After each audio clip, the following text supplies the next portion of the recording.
Cuando estaba joven, así tipo 19 años, trabajé de cajero en un supermercado y mi hora de comida siempre lo compartía con una señora ya grande de edad que hacía la limpieza. Y sé que éramos personas muy diferentes, pero como siempre nos veíamos en el comedor, empezamos a ser buenos amigos y platicar. En una de esas pláticas yo le conté que me desvelé escuchando historias del nuevo orden mundial con seres extraños como reptilianos. Yo me empecé a reír, pero la señora de limpieza dijo que si esas cosas son las lagartijas paradas que tienen mucho dinero. Le dije que sí. Y la señora afirma que todo eso es real, y no es porque ella lo piense así, es porque ella lo vio. Ella me dijo que su abuela trabajaba haciendo la limpieza en una casa enorme, en una colonia, no de gente rica, no, ella dice que de millonarios, en Ciudad de México, por allí de los años 50. Me imagino que eran en Lomas de Chapultepec. Decía que hasta le pareció absurdo que hubiera tantos empleados en la casa, como jardineros, cocineros, seguridad y personal de limpieza, si la casa casi siempre estaba vacía y solo había una reunión cada mes. Pero como le pagaban buen dinero, ella encantada. La propiedad era tan grande que había una casa pequeña en uno de los jardines, donde se quedaban toda la semana,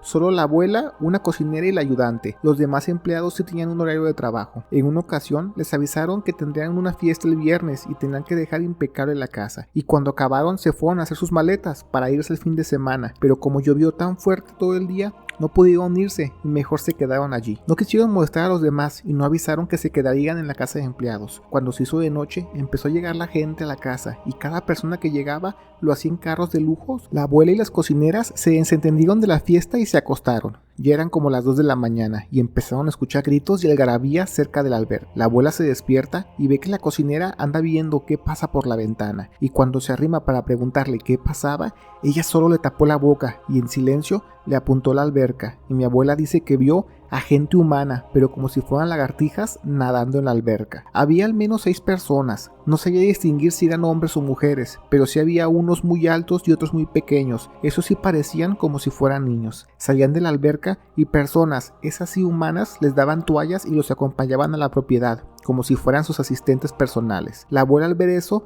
le dijo a la cocinera que mejor ya no vieran nada y se taparon con el cobertor y no hicieron ruido. Cuando fue lunes y llegó todo el personal, la cocinera y su ayudante renunciaron y desconoce si dijeron que fue por lo que vieron el fin de semana. La abuela estaba muy asustada, pero llegó a la conclusión que mejor ella no dijera nada y vean que ella es una tumba. Al parecer no pasó a mayores, pero dice que apenas se enteraba que iba a haber una fiesta en la propiedad, ella acababa lo más rápido posible y así se cayera el cielo, ella se iba para su pueblo. Pasó el tiempo y la abuela se embarazó y tuvo a su hija, la mamá de la señora de la limpieza. Y pasó aún más tiempo y ella se embarazó y tuvo a mi amiga, quien trabaja conmigo. Ella dice que su mamá tomó el puesto de su abuela cuando ella ya no quiso trabajar y en ocasiones ella la llevaba al trabajo para que la ayudara. Pero como les digo, que la casa siempre estaba vacía, no hubo tanto problema en llevarla.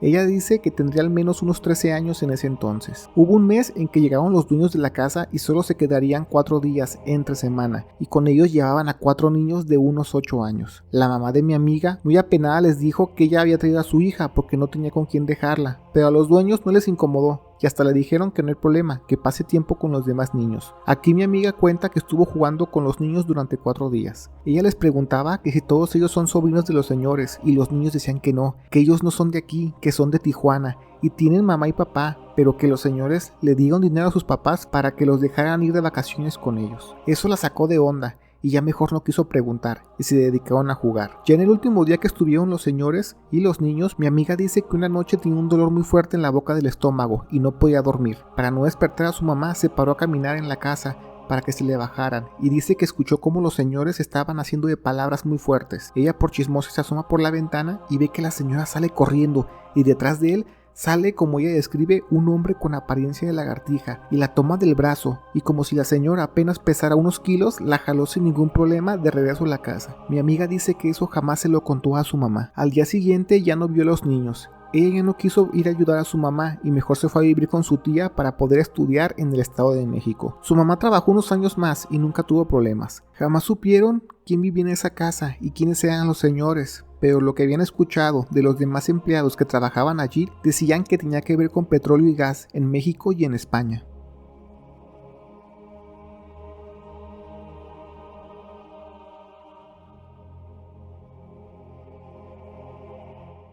Cuando tenía 23 años me fui a Estados Unidos a trabajar, hacía la buena de Dios, sin con quién llegar o qué hacer. Por fortuna, cuando llego rápido encontré trabajo en la construcción y me estuve quedando al principio en albergues, hasta que con mi salario me empecé a mover hasta estabilizarme y todo iba muy bien. Un día, saliendo del trabajo, estaba con unos paisanos del sur del país platicando, cuando llegó un gringo y nos dijo que si queríamos trabajo. Nos explicó que él es contratista y ocupaba mano de obra. Todos jalamos, pero a mí se me hizo muy extraño que el gringo supiera hablar muy bien el español, porque en un año que ya llevaba viviendo allí, jamás había escuchado hilar más de 3 palabras en español a alguien. Pero jale es jale, empezamos a ir después del trabajo y todo muy tranquilo durante 8 meses. El gringo siempre nos tenía trabajo bien pagado y él también le entraba al quite. Aquí viene cómo empecé a sospechar de todo esto. El gringo, cuando trabajaba con nosotros, era muy preguntón, por cosas muy personales, como que de dónde éramos, cómo era vivir en X pueblo, qué nos daba miedo, si teníamos familia o qué nos gustaba hacer. Cualquiera pensaría que solo era alguien platicador, que quería hacer amistad, pero yo siempre sentí que sus preguntas eran como de psicólogo que buscaba información. Todo eso fue en los 80s, y cuando fue el boom de irse a buscar el sueño americano, varios de nosotros que ya teníamos tiempo en Estados Unidos tramitamos nuestra visa de trabajo, y las estaban dando con recomendaciones, y el gringo se empezó a mover para que nos dieran las nuestras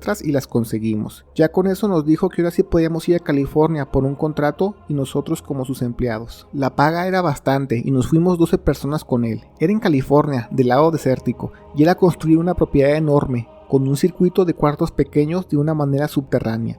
Así, un corredor de unos 40 cuartitos. Todo me daba muy mala espina, pero allí seguía, pero me ponía nervioso ver que llegaban helicópteros, limusinas, camionetas de lujo con muchas escoltas cada semana, a hablar con el gringo que nos contrató para ver cómo iban de avances. Los fines de semana nos íbamos a la ciudad de California a conocer y pasarla bien, y un día estábamos echando una chela en el barrio latino cuando un señor se me acerca y me pregunta que si yo ando trabajando con una persona de tal y tal forma, haciendo tal y tal cosa en el desierto. Le digo que sí, y él me dice que me ponga bien trucha, porque esas personas no son humanas, y que mejor ya no vaya con él, porque si no, me van a desaparecer. Llegó otro de los empleados, amigo mío, y empezamos a hacerle preguntas, pero se notaba que este güey era un teporochito y andaba bien perdido en el vicio, pero quieras o no, lo que nos dijo tenía mucha similitud a lo que estábamos haciendo. Al final lo ignoramos, pasan las semanas y recuerdo que estando abajo hubo un temblor y colapsó varias partes de la construcción, y el gringo decía que le urgía acabar esto y nos triplicó el dinero si avanzábamos turnos dobles. Nos llevó casas de campaña y si de por sí ya era bastante dinero, triplicado era una feria hasta para comprar una casa. Todos aceptamos y entre esos días de chinga, así de la nada, escuchamos un chingo de ruido de hélices. Eran 4 helicópteros y 2 de ellos se baja gente armada, de otros se bajan 3 güeyes trajeados que no hablaban inglés y la neta mentiría si dijera qué idioma era, y el último que se bajó, un señor que solo al verlo me daba miedo. Era muy pero muy viejo y no tenía ojos, se los juro. En donde va el ojo solo tenía los huecos oscuros y este iba de la mano agarrado de muchas personitas que medían con 1 metro. Uno pensaría que eran enanos, pero no, se veían diferentes, como si fueran otra cosa usando un traje. No sé cómo explicarlo. Al principio fueron a ver cómo iban los avances de la construcción y vieron que con turnos dobles ya casi acabábamos. Dan como una vuelta y se van. Allí comprendí que todo esto ya era muy peligroso como para gente que estuviera armada inspeccionando esto.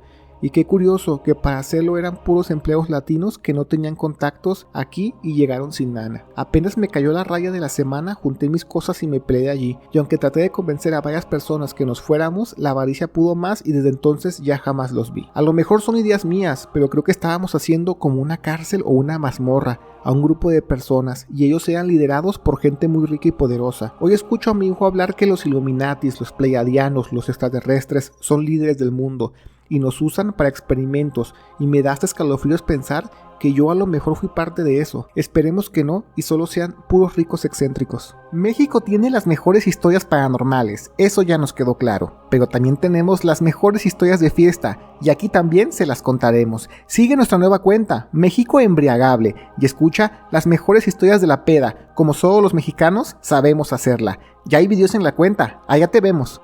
Gracias por ver el video. Te recordamos que todos los días subimos nuevas historias, así que activa las notificaciones. No olvides darle like y comparte, pero sobre todo comenta. Queremos saber qué es lo que la comunidad de México Inexplicable tiene para decir.